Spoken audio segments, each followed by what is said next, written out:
برنامج اجتماعي ثقافي نفتح فيه نافذة على قضايا المجتمع الإريتري ومشاكله وهمومه، نسلط الضوء عليها، نطرح الأسئلة، نبحث عن الأجوبة من خلال استضافة أهل الخبرة والاختصاص. برنامج نافذة نناقش بموضوعية وشفافية.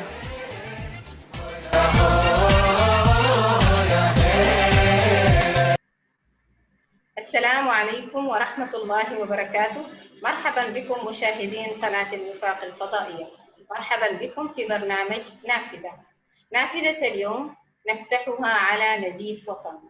فإريتريا تنزف شبابها، لا تنزف مواردا فقط ولكنها تنزف شبابها. إريتريا يتم تفريغها من شبابها، وقد عمل النظام بكل الطرق والوسائل على إفراغ الوطن من شبابه، والشباب هم عماد الأمة وقلب الوطن النابض. لكن ماذا عن المجتمع الإريتري؟ ماذا عن الشعب الإريتري؟ كيف ينظر إلى هجرة شبابه إلى تفريغ الوطن من أبنائه؟ هل هي ظاهرة إيجابية أم ظاهرة سلبية؟ وكيف يتعامل معها؟ هل يؤيدها أم يعترض على ذلك؟ كثير من الأسئلة والمحاور أطرحها على ضيفي الأستاذ محمد آدم حدود، حاز على بكالوريوس في الاقتصاد والعلوم السياسية في جامعة الخرطوم، خبير إعلامي وناشط له دراسات عن اللاجئين ومتابع وملم بقضايا الشباب، يقيم حاليا في المملكة العربية السعودية. أستاذ محمد، أهلا وسهلا. بسم الله الرحمن الرحيم. أولا سعيد جدا بهذه الإطلالة من خلال قناة الوفاق الفضائية، وشكرا للدكتورة سعاد دنكلاي على استضافتها وإتاحة الفرصة لتسليط الضوء على هذه القضية، قضية الهجرة والواقع الذي تجاوز كل الأطر. والتحية للمشاهدين الكرام. أهلا وسهلا بك أستاذ محمد. أستاذ محمد، نريد أن نسلط الضوء على هذه الظاهرة الاجتماعية، ولا يكاد تخلو بيت إريتري أو أسرة إما أن كان أحد أفرادها خاض هذه التجربة أو أنها ساهمت بطريقة أو بأخرى في دفع فدية أو الاشتراك في مبالغ لهجرة أحد أبنائها. على مستوى الفرد الإريتري، ما هو تأثير هذه الهجرة على الأفراد؟ أمر الهجرة تنقسم إلى نوعين: الهجرة القانونية والهجرة غير القانونية أو غير الشرعية. للهجرة أسباب، ومسألة الهجرة لم تتوقف على الشباب الإريتري فحسب، إنما هذه الظاهرة صارت ظاهرة تعبر القارات، ظاهرة تشغل المجتمع الدولي بأكمله، تشغل الأسر، تشغل المجتمعات المختلفة. والهجرة نفسها تأخذ جانبين: جانب الهجرة القانونية غالبا بتكون عن طريق وجود إمكانات للفرد الذي يهاجر، وهو يريد أن يحسن وضعه المادي والاقتصادي، ويريد أن يجد فرص دخل أفضل وتعليم وغير ذلك. أما الهجرة غير الشرعية يعني أن تتجاوز حدود دولتك، بلدك الأصل، إلى بلد آخر دون التقيد بشروط دخول البلد الآخر، بدون تأشيرة. يعني بتدخل بلد آخر وكذا تكون دخلت في مجال الهجرة غير الشرعية. هنالك عوامل تحدد مسألة الهجرة غير الشرعية، فتوجد عوامل الطرد وعوامل الجذب. إذا نظرنا إلى العالم الآن، هنالك مناطق المستهدفة بالهجرة إليها صارت عندها عوامل جذب. تجذب الناس من حيث مستوى الدخل، من حيث الاطمئنان، الاستقرار السياسي، الحريات، كل هذه الأشياء عوامل جذب. فالشاب الذي له طموح لا يستطيع أن يعيش في الكبت، في الاستبداد، في عدم الأمان، في عدم الحرية حتى تسترزق، حتى تتعلم، غير ذلك. فإريتريا حالة شبه شاذة.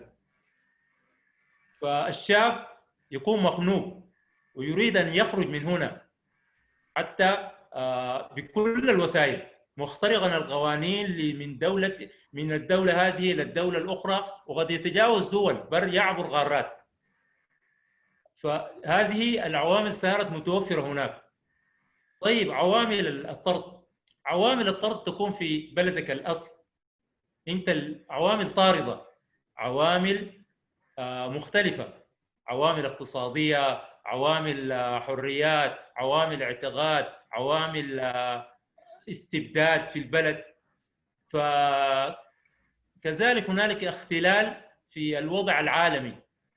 يعني الآن الحكومات أو الاتحاد الأوروبي يحاربون ظاهرة الهجرة غير الشرعية، محاربة من خلال البحر وفرق الإنغاز، ثم عمل معسكرات واستقبال، ينفقون أموال، وكذلك يعطون أموال للحكومات المستبدة أصلا حتى يمنعوا الشباب أن لا يتجاوزوا.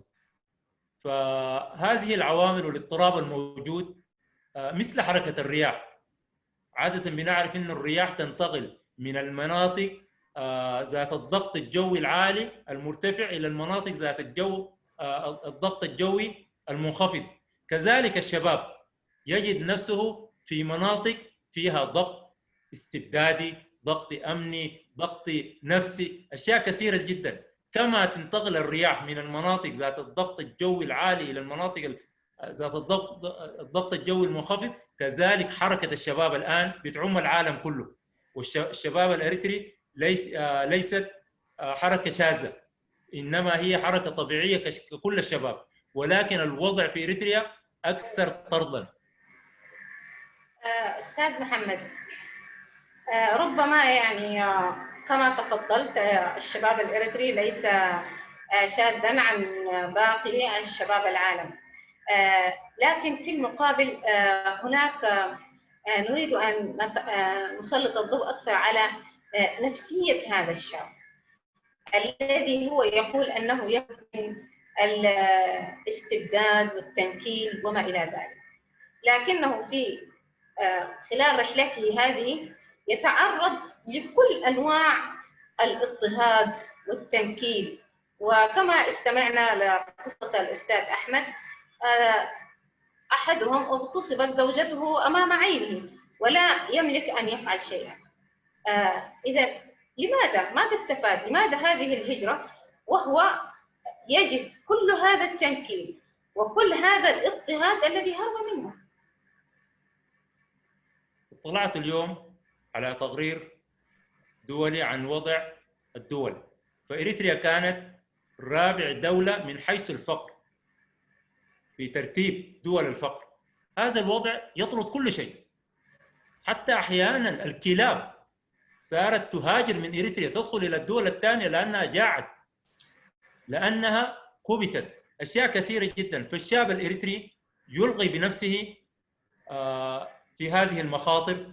وقد استمعنا لأحمد وتجربته، بدأت من منطقة تحركه من داخل إريتريا إلى أن دخل عبر حدود السودان، ثم عبر كل السودان. فهنالك مخاطر في كل منطقة خطورة، بل الخطورة تبدأ من لحظة بداية التنفيذ. يعني الشاب يبدأ رحلته في سرية تامة. يعني الشباب ديل تحملوا وضع أكبر من سنهم. الواحد يخطط عمل كأنه عمل استخباراتي، لا أمه لا أبوه لا صاحبه الشديد لو ما طالع معه في الرحلة لا يعرفون عنه شيء، لا يبوح بهذا السر لأي شخص، لأنه إذا السر ده طلع والمعلومة وصلت للجهات التي تتصيد فمصيره ممكن الموت. مصيره ممكن السجن المؤبد، مصيره ممكن لا يرى الشمس ثاني ابدا. وهذه الاحوال امام انظارهم موجوده. رغم من علمهم بكل ذلك يخوضون التجربه يومين ثلاثه، وناس البيت بمجرد ما يجدوا ابنهم في سريره صباح اليوم لا يستغربون كثيرا دون ان يعلموا بشيء. يعلمون انهم قرر ابنهم مغادره البلاد، واسوأ شيء انك تترك بلدك طواعيه. فهذه المسائل معلومه لديهم، رغم كل ذلك يغامرون ويؤدون الى هذه المهالك. فالوضع الموجود في اريتريا كما قلت وضع استثنائي. الطالب عنده طموح.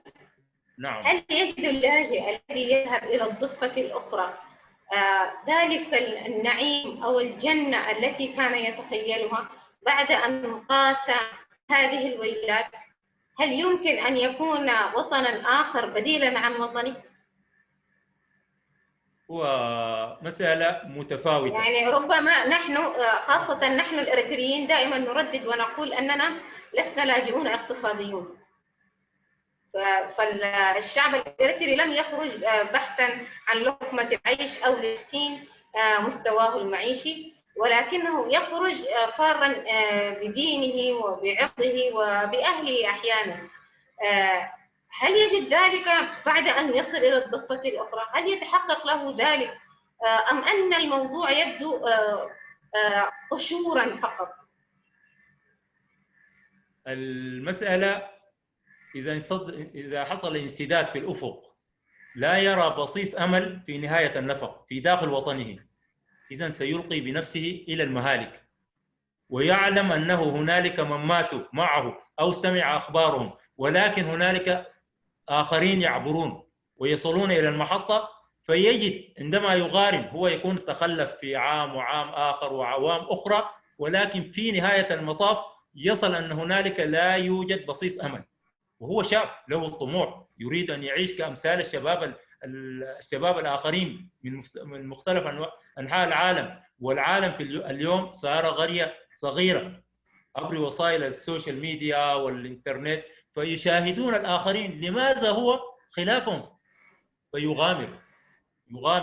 الشعب الأريتري من أكثر الناس حبا لوطنه، مهما ابتعد وذهب إلى أي مكان هو يحن إلى الوطن. إذا وجد كما ذكرت هنالك جنة الأرض في أوروبا أيضا يحن إلى وطنه ولا بد من أن يعود. فلذلك مهما وصل ووجد من النعيم وغيره لن يبدل وطنه ولن يكون وصل إلى مراده الأخير. فلذلك الشاب الأريتري بقدر ما عنده من طموح هو لا يستكين أنه وصل لنهاية المطاف، بل من الذين يعودون إلى أهاليهم في أقرب فرصة تتاح لهم. نعم، ربما قد يكون منطقيا أو مفهوما جدا عندما ننظر إلى القضية على مستوى الأفراد. فكما ذكرت عندما تضيق الدنيا بالإنسان فلا يجد مفرا إلا أن يحمل روحه على كفه ويغامر، إن صابت وإن خابت فهو يكون قد حاول. لكن في المقابل ما هي نظرة المجتمع وخاصة المجتمع الإريتري؟ ربما هذه الهجرة لا تخص الإريتريين فقط، جميع دول القارة بالذات القارة الأفريقية دائما هم المستهدفون. لكن نحن كمجتمع إريتري كيف ينظر المجتمع ككل أو في عقله الجمعي لظاهرة النزوح أو اللجوء؟ في هذه الهجرة تتم طبعا من مناطق دول العالم الثالث بصفة عامة إلى دول العالم المتقدم. المجتمع، كل المجتمعات والمجتمع الإريتري تحديدا يجدون أنفسهم في وضع صعب جدا. لا يريدون لأبنائهم أن يلقوا بأنفسهم في التهلكة إلى الصحاري، إلى العصابات الموجودة في الحدود، ثم داخل البلدان الأخرى لا يعرفون طبيعتها ولا يعرفون لغاتها ولا يلمون بكثير من الأشياء، معلومات محدودة وفقها يتحركون. فهم يكونوا في قلق ربما أكثر من قلق هذا الذي يقوم بعمليات التضحية. فهذه الأسر أستاذ محمد، جميع الدول تتعرض لظلم واضطهاد، ربما لسنا الوحيدون الذين نتعرض لقمع أو ظلم أو اضطهاد. طبعا أنا لا أقلل مما يتعرض له الإريتريين، ولكن فقط نحاول لتقريب الأفهام، خاصة أن ظاهرة النزوح في إريتريا هي ظاهرة مميزة، لأنها لا توجد دولة تخلو من الشباب كما تخلو إريتريا. وصل الأمر إلى أن بعض المناطق تجد صعوبة في تشييع جنازة، ويقولون أن النساء يخرجن في تشييع الجنازات لأنه لا يوجد شباب إلا كبار السن ويعجزون عن الحمل وكذا. فأنا أريد أن أركز على ظاهرة تفريغ الوطن من شبابه. كيف ينظر المجتمع إلى هذه الظاهرة؟ هل ينظر إليها على أنها أمر سلبي أم أنه أمر إيجابي ولا بأس أن نخرج فنحن مضطهدون ونعاني يعني حالة استثنائية لا يعانيها غيرنا مما يتمثل في نظام التجنيد الإجباري وهكذا؟ أم أن الأمر سلبي كون أن المجتمع يقف مكتوف اليدين وربما يبارك هذه التفريغ الوطن من شبابه؟ حقيقة الشباب صار يفرض نفسه على المجتمع، فهذا الشاب يخرج من وطنه وفجأة يتصل على أهله أنا في وضع كده. يعني الأسرة تتحول إلى أنها تقدم الأموال، كل ما تملك وأكثر من ما تملك، تقدم كل شيء. ممكن اللي وراهم والقدام كله يبيعوه ويعملوه في سبيل الحكاية اللي حكاها أحمد، إذا كانوا يضربونك من أجل تأخير الفلوس فالأسرة تعمل كل شيء. فالأسرة وجدت نفسها إنها أمام أمر واقع. الشباب فرضوا الأمر الواقع، والشباب هم في التضحية لا يتراجعون. لكن الواقع في إريتريا، شوفي انظري، إريتريا نفسها خليك من الشباب اللي بيغامر لأنه ضاق. إذا كان في سفير ودوه في بلد يطلب اللجوء السياسي، سفير مفوض وله رواتب ودبلوماسي وكل شيء.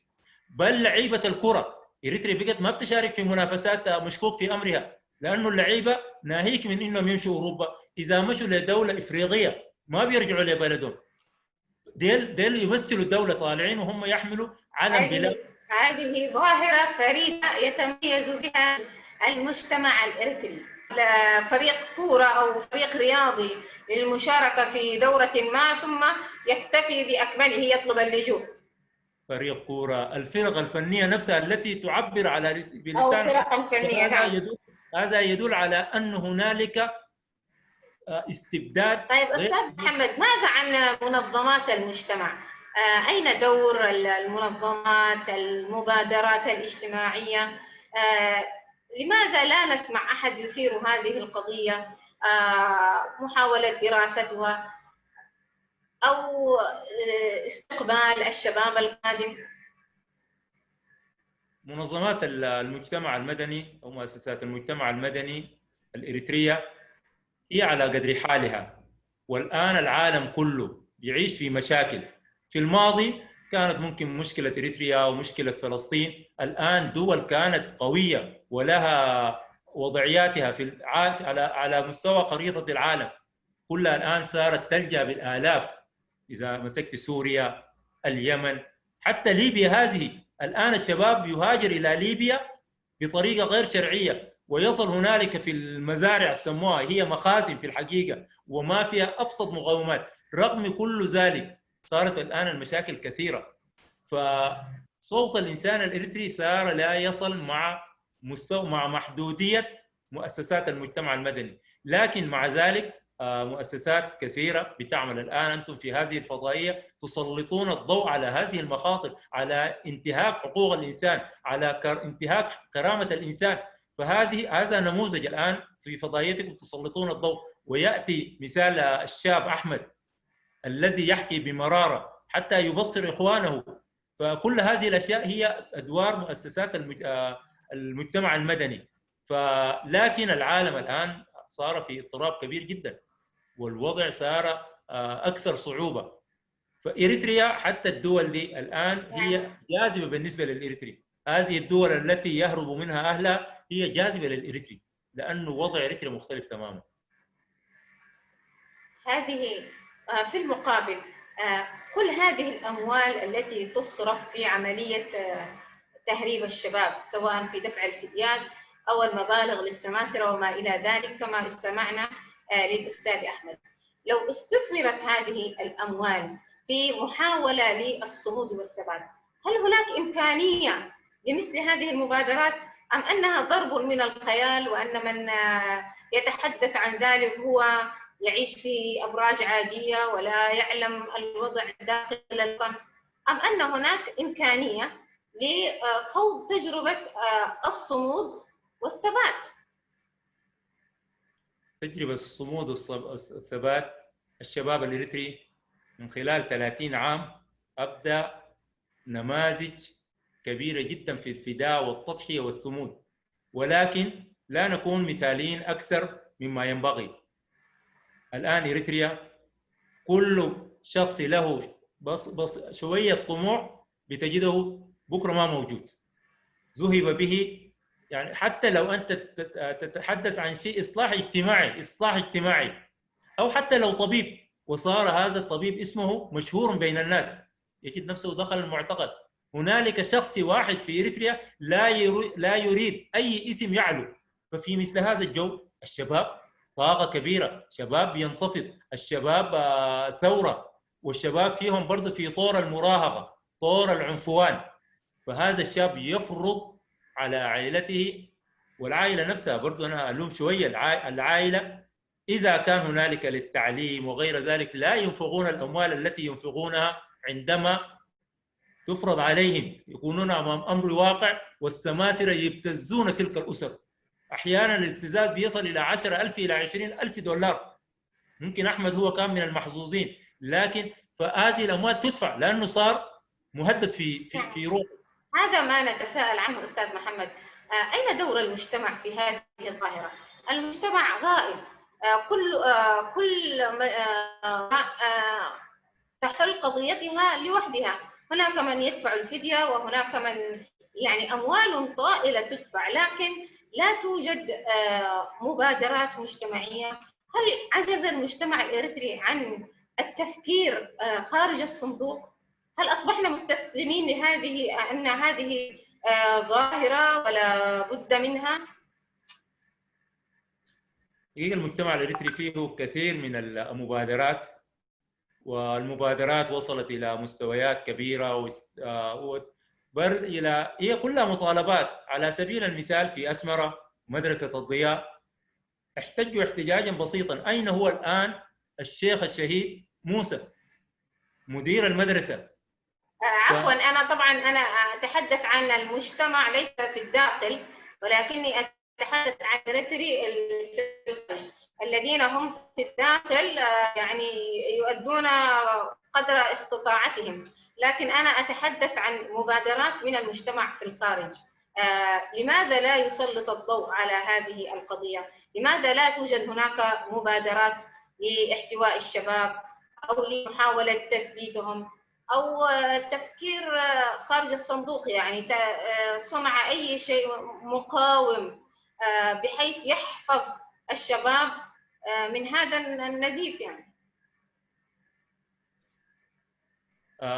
أنا أتفق معك بأن مستوى التفاعل الاجتماعي لجعل حد لهذه المهازل وذلك نزيف الموت الذي يتعرض له الشباب الأريتري كمجتمع، والتفكير خارج الصندوق غير موجود. لكن كل أسرة وكل مؤسسات المجتمع الآن الحركة الموجودة، الحركة الشبابية الموجودة أكبر من طاقة مؤسساتنا المجتمعية، طاقة ضخمة جدا. والسماسرة والعصابات التي تعمل هي تقلب دولة. إذا كان في الحي الذي ذكره أحمد بأن هنالك تأتي عصابة، يعني هم يدفعون الآلاف برضا لكن يأتون هنالك يختطفونهم ويضعونهم في أماكن يبتزونهم بأموال ضخمة جدا. فهذه عملية أكبر من طاقة مؤسساتنا المتواضعة في إمكاناتها، في مستواها التعليمي، في مستواها الاقتصادي. إمكانات المجتمع الأريتري في الخارج إمكانات متواضعة لا تستطيع صد هذا السيل الجارف من ظاهرة الهجرة. وهذه الظاهرة صارت عالمية. يعني الآن ممكن الإريتريين بيهاجروا من إريتريا إلى السودان وخلاص الواحد حتى السودان، لا، في آخر لازم يصل ليبيا، وفي الكثيرين هم يريدون أن يصلوا إلى أوروبا، بل من السعودية تلقى الواحد شغال لكن أيضا فصارت ظاهرة تجذب الشباب. فلذلك كثير من الشباب أيضا فهي صارت موجة جارية. إذا القضية ربما تحتاج إلى توعية أكبر من طاقة المؤسسات المجتمعية التوعية نفسها بالغوص في داخل الشباب. الآن أحمد هذا الذي جعلتم معه الحوار يستطيع أن يقنع جيل الشباب أكثر من إقناع الكبار للشباب. فهؤلاء ينبغي أن يلعبوا دورا ويعكسوا للناس ماذا وجدوا من صعوبات، ماذا كانت التضحيات، كيف كانوا تأثروا وتألموا خلال رحلة الهجرة، وثم عندما ذهبوا هنالك هل وجدوا كل هذه الأمور سهلة؟ لا، يبذلون جهودا كبيرة حتى في أوروبا في التعليم، في تعلم اللغة، أحيانا تواجههم أشياء العنصريات وغير ذلك.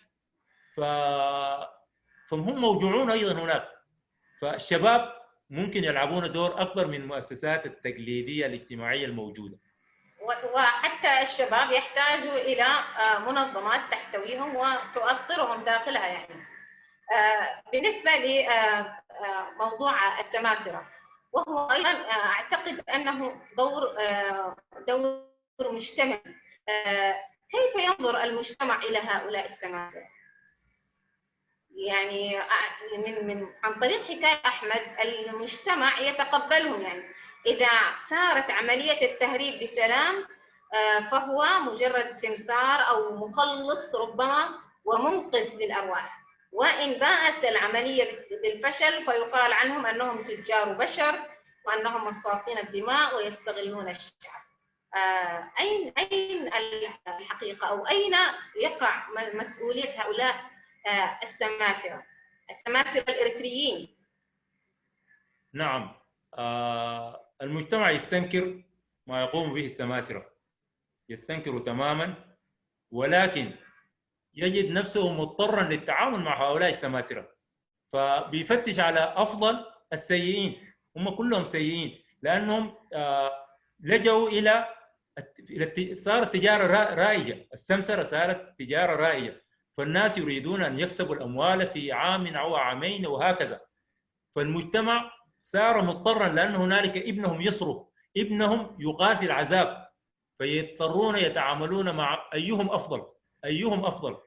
فالسماسرة هم ليس فقط التعامل ولكن النظرة المجتمعية. يعني المجتمع في مجمله يتقبل هؤلاء السماسرة، يتقبلهم وينظر إليهم على أنهم قلوصون ومنقذون، وكأنها يعني تجارة، وظيفة عمل مثل أي وظيفة محترمة. المجتمع يتقبلهم مجبرا، بل المجتمع صار بدل ولدهم يشرد ويسمعوا به وحصل ليبيا وعانى، صاروا يدبرون له الأموال قبل سفره، ويبحثون له عن سمسار فيه شوية ضمير، قليل من الضمير. فالمجتمع صار يتأقلم مع هذا الواقع، لأنه بدلا أن تترك ابنك ويكون فريسة للحيوانات المفترسة أو للذئاب البشرية فهم يريدون لابنهم هذا الذي قد لا يجدونه غدا في البيت، فصاروا يرتبون للابن وهم جزء من الترتيب.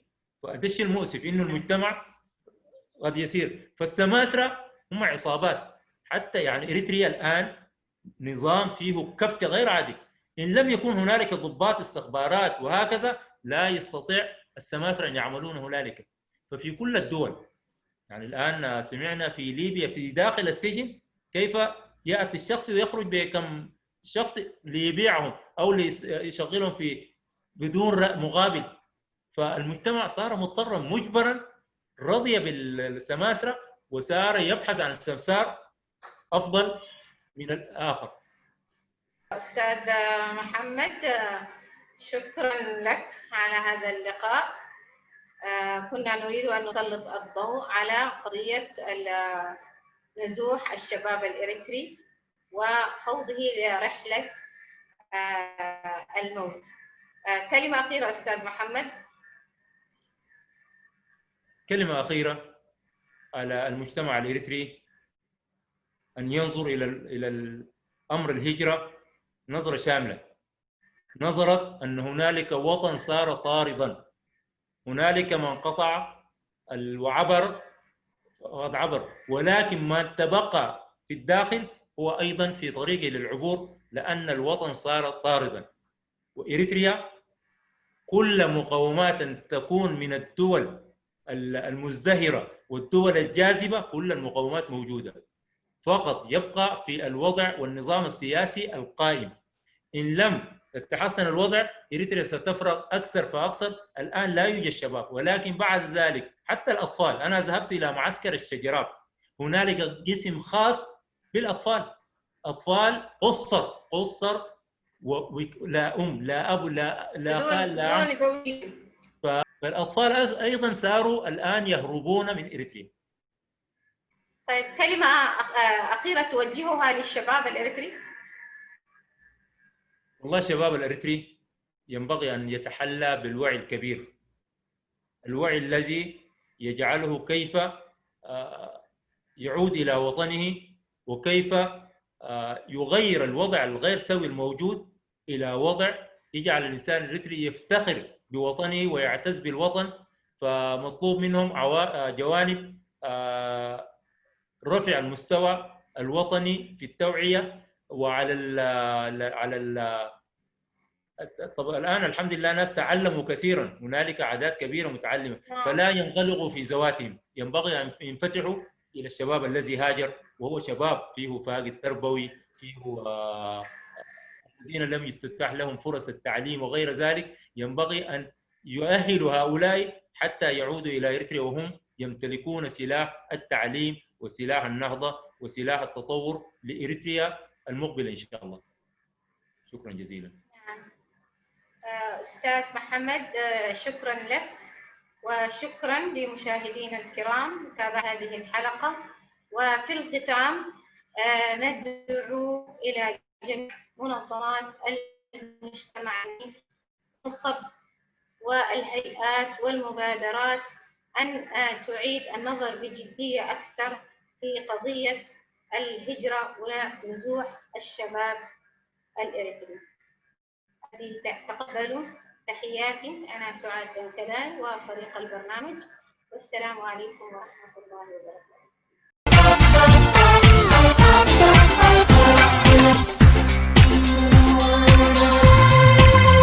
برنامج نافذة، برنامج اجتماعي ثقافي نفتح فيه نافذة على قضايا المجتمع الإريتري ومشاكله وهمومه، نسلط الضوء عليها، نطرح الأسئلة، نبحث عن الأجوبة من خلال استضافة أهل الخبرة والاختصاص. برنامج نافذة، نناقش بموضوعية وشفافية.